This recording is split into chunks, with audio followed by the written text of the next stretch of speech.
Hi, everyone. Welcome to week 4 of our Lenten midweek service. This week we are looking at the story of Mary and Martha.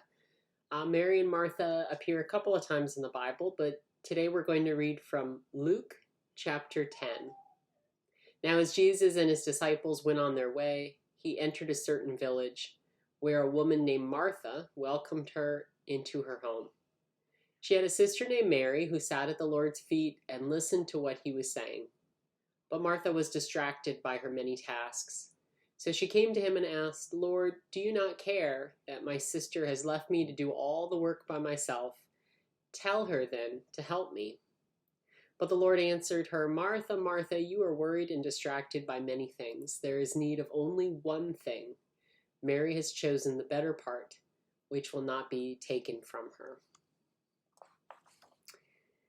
So much of what we often hear about Martha and Mary is kind of this idea of choosing sides, that we're one or the other. But actually, I have the feeling that we're often both, depending on what's going on in our lives at that particular time. We can be practical and very task-oriented, like Martha, the one going around doing all the tasks of preparing this meal and serving Jesus and offering hospitality. Or we can be focused on the bigger picture, like Mary, sitting and listening at Jesus' feet. We can be so consumed by our work and our worries that we lose sight of the relationships that are important. Or we can also be ignorant of the people around us who need help.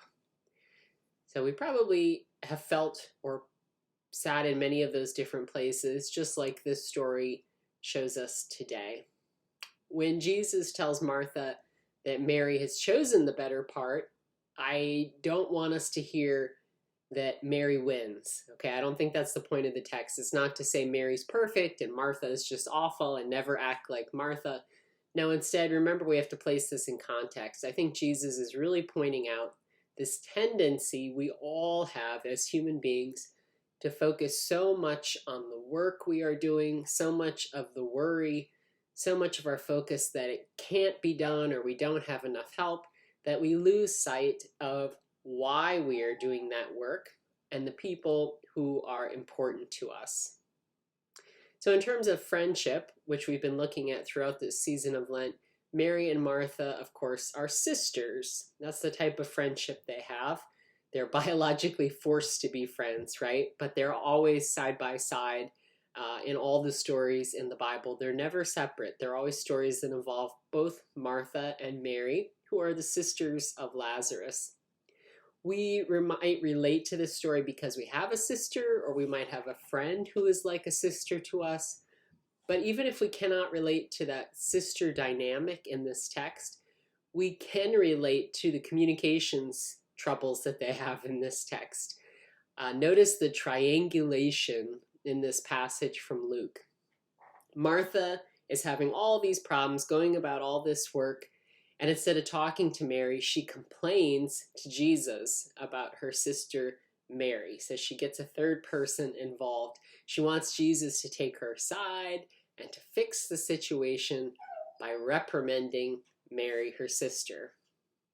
So what if we see Jesus' response to Martha really as a first step in healing their relationship? In other words, when there are times when we run into trouble with a friend or a sibling or any relationship, when we wonder how that other person does not see how hard we are working, or we wonder how they could possibly act a certain way or think a certain way, this text should come to mind. We should take a step back from our own self-righteousness and consider why we do, what the higher purpose is.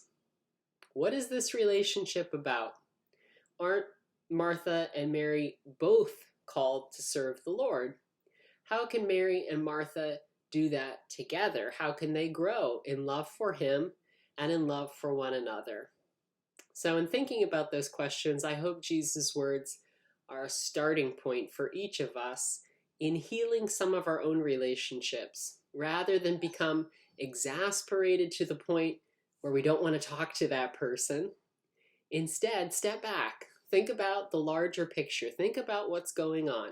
Step back and consider why they might be acting that way and talk to them. Try to work it out.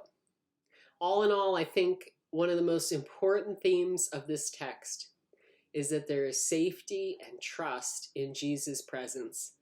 Martha looks to Jesus and trusts him with her worries. Mary trusts Jesus with her time and attention as she sits at his feet. And Jesus trusts them both with his love and his life as he calls them to this better part that we are all called to today. Lenten blessings to you, my friends. Amen.